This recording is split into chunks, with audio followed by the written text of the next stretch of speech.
Dividend stocks. Choosing the dividend stocks is complicated and time-consuming. ETFs make it easy to invest in dividend stocks, but there is a lot of wrong information out there when it comes to which ETFs are best for dividend stocks. ETFs provide the ability to invest in dividend stocks with a very small investment. The dividend payment is one of the best things about investing. You just get money for owning shares. With that passive income, you can pay your bills while your investment appreciates in value.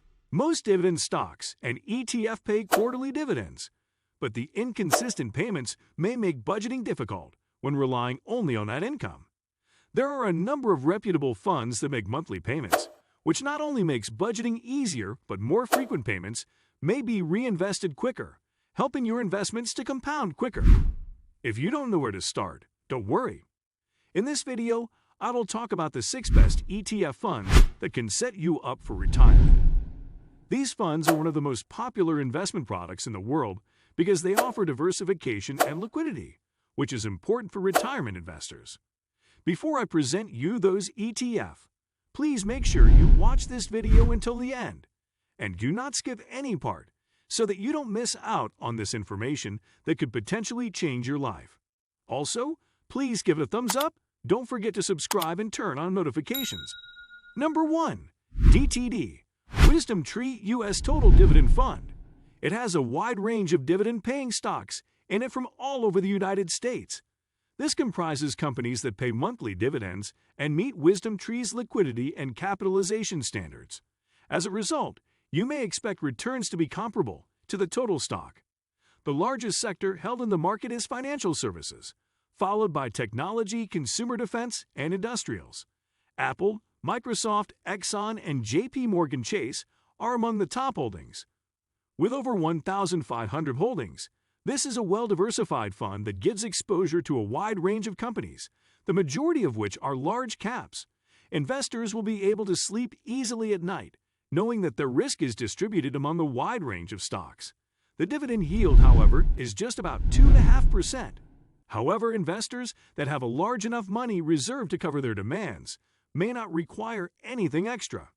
At 0.28%, the expense ratio is fair. Number 2. DIA SPDR Dow Jones Industrial Average ETF Trust. This is SPDR's Dow Jones Industrial Average ETF, which means it will track the performance of the Dow's 30 largest companies, along with the S&P 500. This index is usually referred to as the market. This includes well-known companies including Boeing, United Health Group, Apple, Home Depot, and McDonald's. DIA is not intended to provide a significant dividend, so the yield is about 2%, but keep in mind that the fund isn't very well diversified because it only has 30 companies, which is very low for an ETF. As a result, the price will change dependent on the daily performance of the listed companies. In other words, when Boeing stock performs poorly, the entire fund suffers. Similarly, this fund is diverse across industries, but there aren't many companies in it. Consider using this fund in your portfolio with other more diverse products with more holdings. For this form of investment, the expense ratio of 0.17% is quite low. Number 3. DHS Wisdom Tree U.S. High Dividend Fund. Stocks in the United States that pay out large dividends are monitored by a high dividend fund. DHS is similar to the other Wisdom Tree fund discussed previously, but it obtains a greater dividend yield by investing in companies that pay higher than average dividends. As a result, the dividend yield is around 3.5%. Companies involved in consumer defense include those that produce food, home goods, tobacco, and similar commodities. Real estate and energy are the 2 major sectors that give some stability during times of economic downturn. Over 300 large-cap value stocks are owned, providing a good level of diversity across numerous industries and companies. However, because it is aimed at paying a big dividend, growth will most likely be lower than usual. AT&T, AbbVie, Chevron, and Philip Morris, as well as consumer staples like Procter & Gamble and Coca-Cola, are among the largest holdings. The expense ratio is 0.38%. Real quick, if you guys are enjoying this video, which I put a lot of time and energy into, I would really appreciate it if you guys tap the like button and make sure you subscribe with notification on.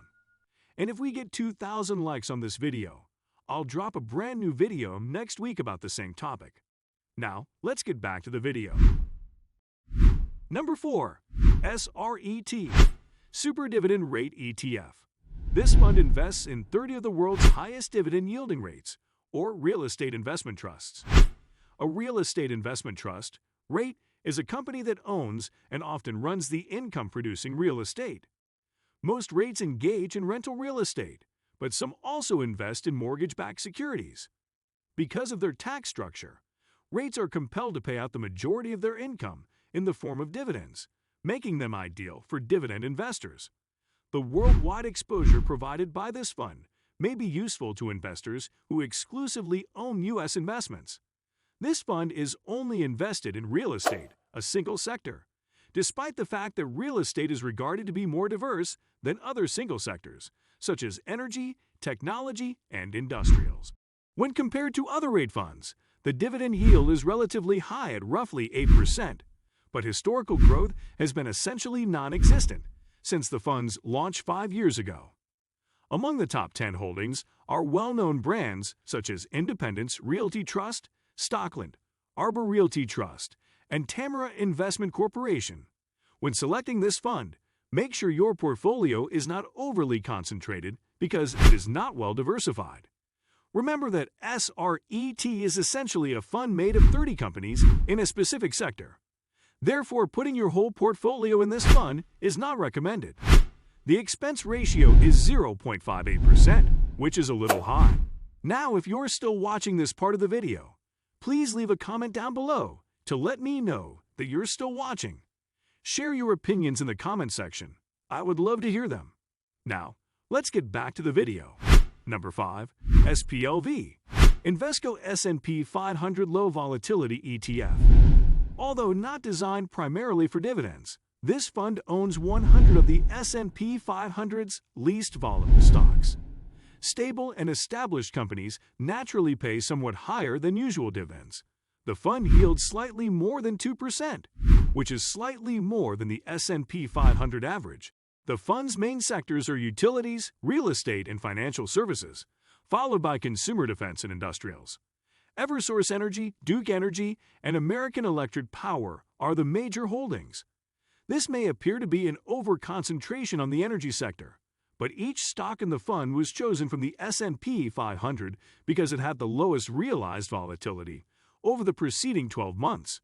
Regardless, investing in any form of the S&P 500 provides a reasonable level of stability and diversification. This is due to the fact that in order for a stock to be included in this index, it must fulfill specific value and sustainability conditions to guarantee that it is acceptable for common investors. The expense ratio is 0.25%. Before I present you number 6, comment down below your country. In that way, I will know exactly where you're from. So in the future, I can make sure that every single video I release is meant for you. So drop your country's name in the comments down below. And make sure to watch this video until the end. And do not skip any part so that you won't miss out on those important tips. Now, let's get back to the video. Number 6. SPHD Invesco, S&P 500 High Dividend Low Volatility ETF. This portfolio selects 50 of the best yielding, least volatile stocks in the benchmark and charges a 0.3% expense ratio. The fund's highest sector exposure is in real estate, followed by financials, utilities, and energy.